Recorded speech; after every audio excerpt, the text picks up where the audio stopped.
Hello, everybody, and welcome to this week's Marin Symphony broadcast.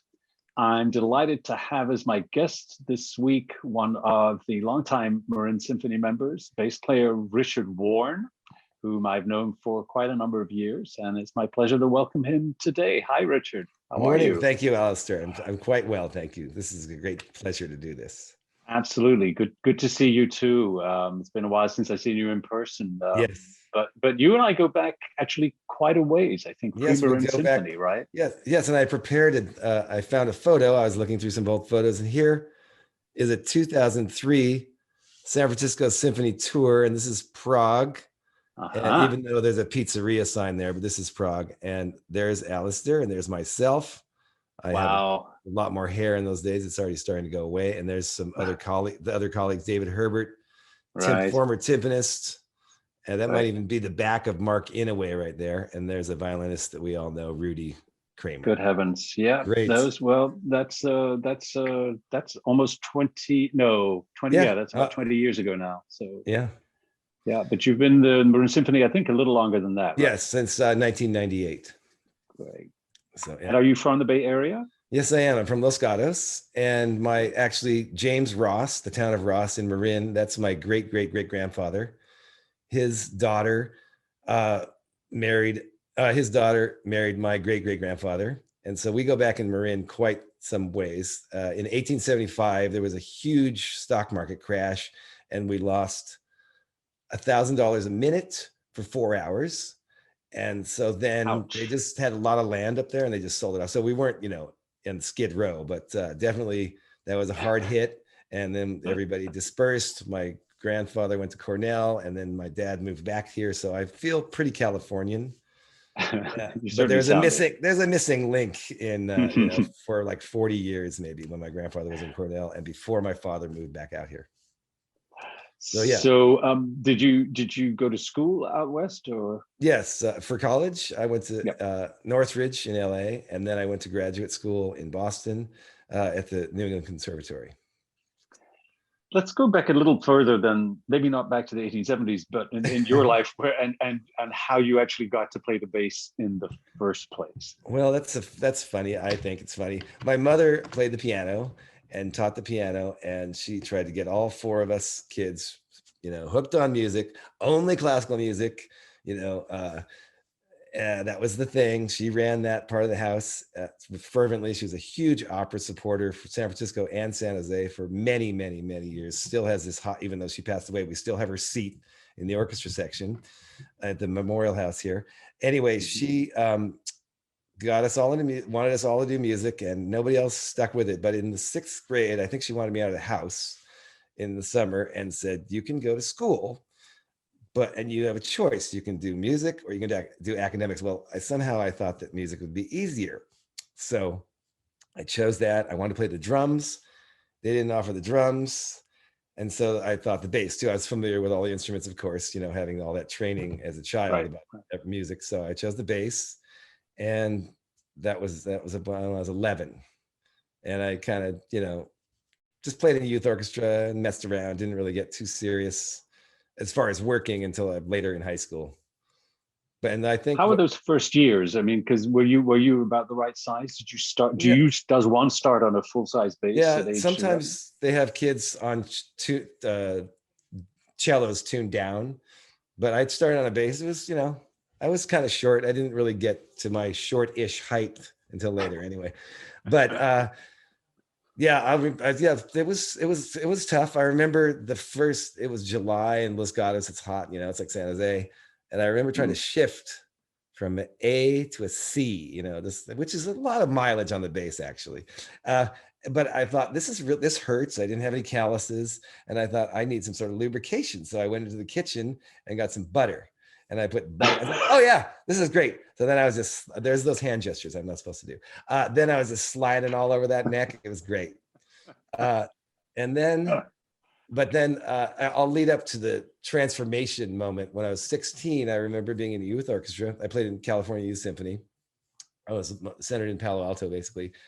And we were playing Beethoven's 4th Symphony and Sibelius' 2nd Symphony. I'm even getting chills now thinking about it. Those two pieces opened my ears and opened my mind, because it was so interesting and just kind of weird. Those are the weird. That's a weirder symphony of Beethoven's a little bit, It and is. That's an unusual piece for a youth orchestra to play. Sibelius yeah, second may be a little bit more so. yeah, I right. mean, that's more standard. Yeah, but Sibelius second was I just love Sibelius, and I'm a big nature person, so that makes sense.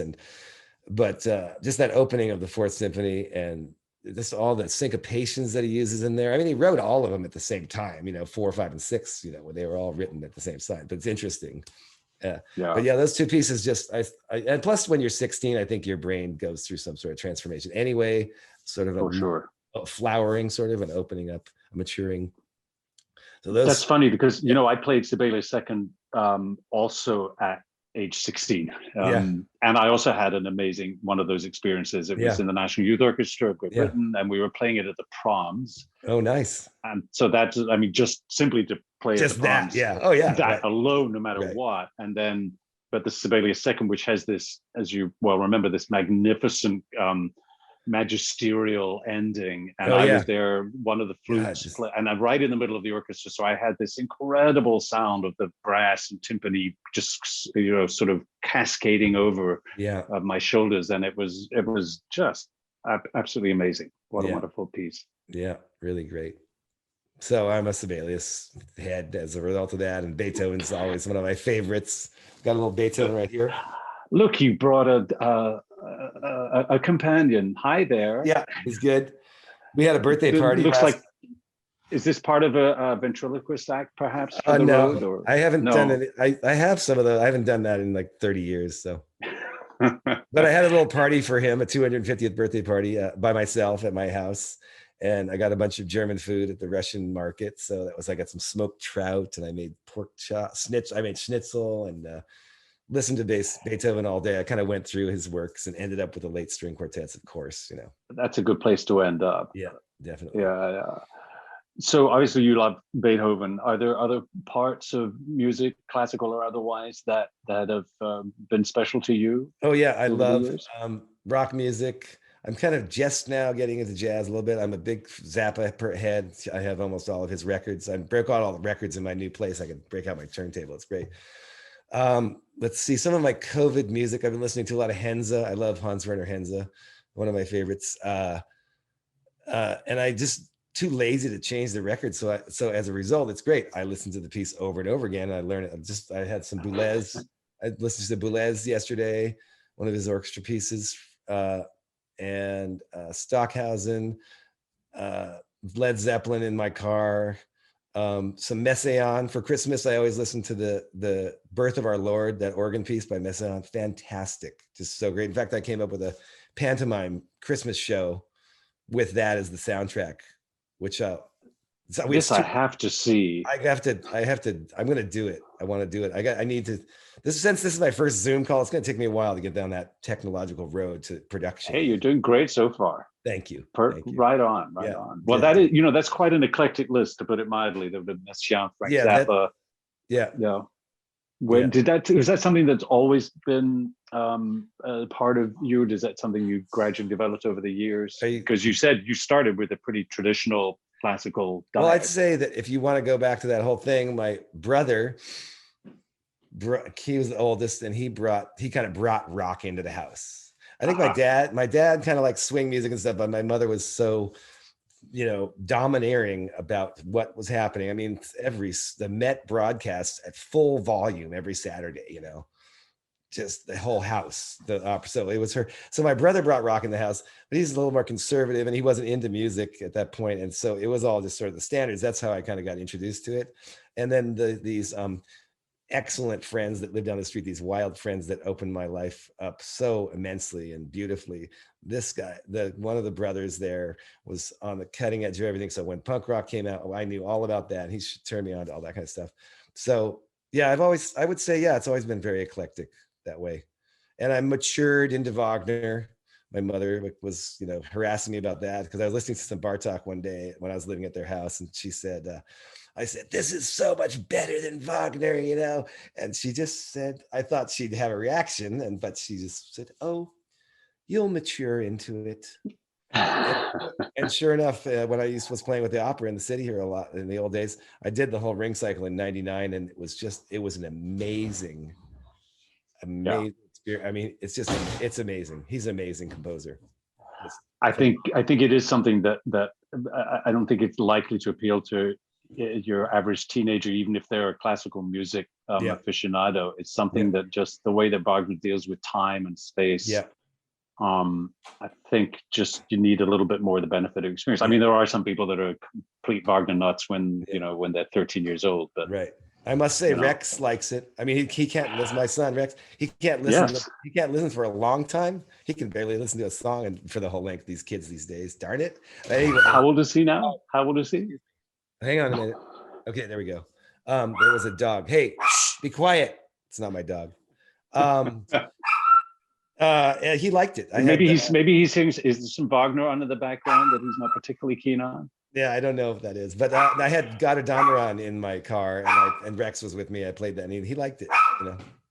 I knew a dog that would only sing to Wagner. It was the love duet from the second act of Tristan, and I had a friend that had a dog that would be completely silent, but whenever the love duet from the second act of Tristan he would sing along quite nicely, actually. That's funny. That reminds me of my dog. When I was a kid, I would practice outside a lot, and he would walk away when it sounded bad. It was great.